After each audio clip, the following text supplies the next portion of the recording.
Hi, Hi. Zach, how are you? Hey. Hi. So to start, one of my favorite things about your movies so far is that you love to use the audience's expectations against us. And it is so much fun to sit there as an audience member and be like, I figured it out and you don't. Okay, good. I'm glad to hear you say that. It's great. I love it so much. For you as a filmmaker, how does it feel when you kind of get to this point of the filmmaking process and audiences are starting to see it and they're all kind of having a similar reaction of like not knowing what's going on but enjoying it It's regardless? my favorite thing ever. It's my favorite thing.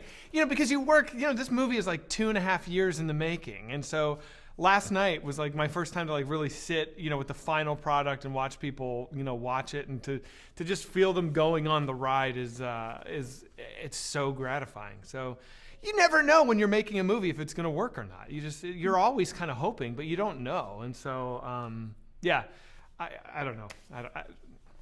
It's emotional. It's great.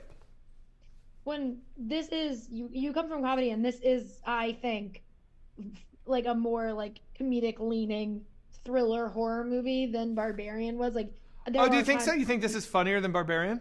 yeah. Oh, great. Okay. No, I do. I was Good. like laughing aloud at certain parts of this movie because it was just like the reactions were very genuine in a way that made it just like funny because you as an audience member understand it.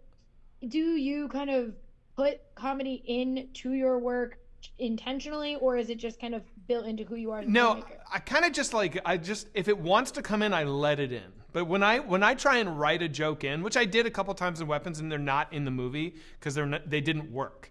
Yeah. So the jokes that I was so excited about in our test screenings like fell flat, and so I cut them out. But like the best funny moments come from when characters are just behaving correctly in a weird situation. Like when Josh wakes up from his nightmare and he goes like, "What the fuck?" Like that's funny because it's real. Yeah. It's not a joke. It's just a real reaction. So yeah, as long as it's like honest, it'll work. When I wanted to ask you, because now every time I go into any kind of Airbnb, if there's a locked door, I'm like, I don't want to be here anymore. Fair. And now if I wake up at 2:17 in the morning, I'm like, some kids are gone. Do you have a third one that you're like, now people are gonna always associate whatever your next thing is? Are you preparing for that? That we're all gonna associate one thing with you for No, the rest of I your don't life? have a third one. No, I'm out of gas. I got nothing.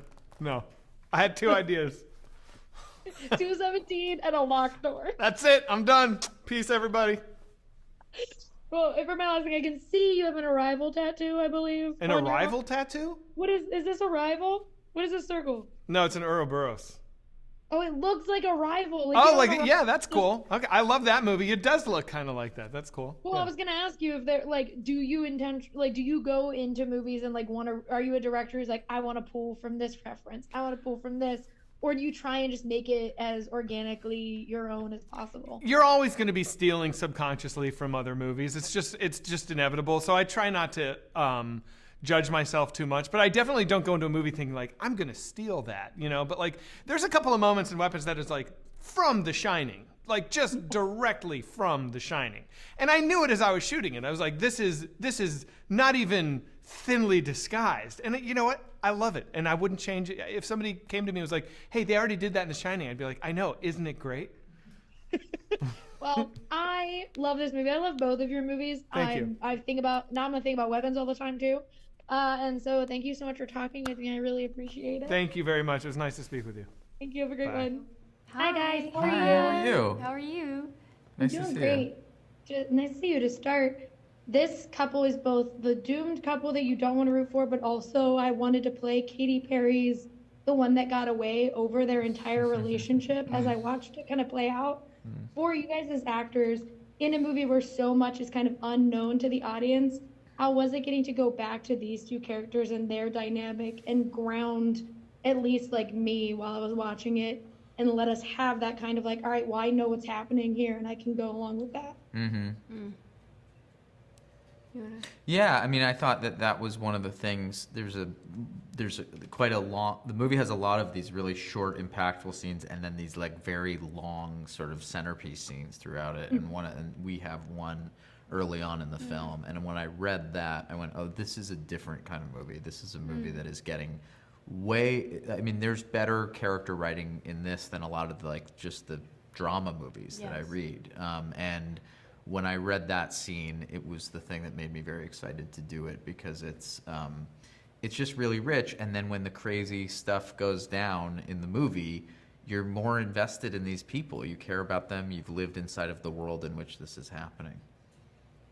Yeah, that was a big selling point, was also that scene was just so beautifully written. And Alden, that's such a great point. Like, there's a lot of dramas that you read that are supposed to have multiple of those scenes, but they can't execute it in the same way that scene, how that was written. And it was so fun to say those lines and play around with it, and also just acting with Alden was just a joy.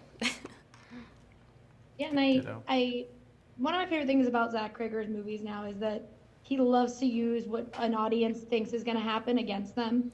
It's happened twice, and I've loved it both times. Like, great, trick me, I don't care. When you guys as actors, have to read the entire script and see how it's going to end, do you have moments when you're going through the process where you wish you got to have that same experience with the final product of a film like this, and getting to kind of go through the trickery that he's been doing with his movies?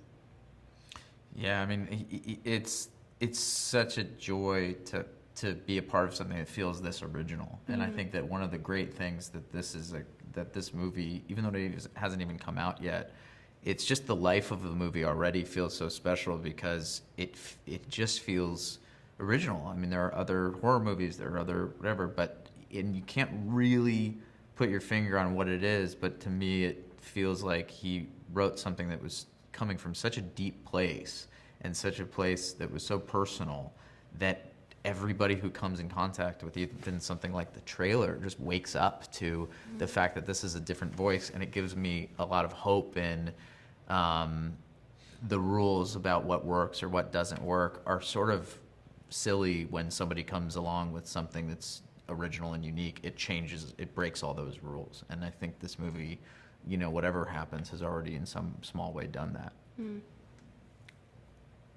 Yeah, well, that's all the time I have. I'm so excited for everyone else to get to see this movie. I'm also seeing Fantastic Four tonight. Oh, so amazing. I'm thriving. But thank you guys for talking with me. Thank you. Really Thank appreciate you. it. And I love this movie a lot. Thank you so much. Thanks a Also, lot. thank you. Nice to see you. We loved making it.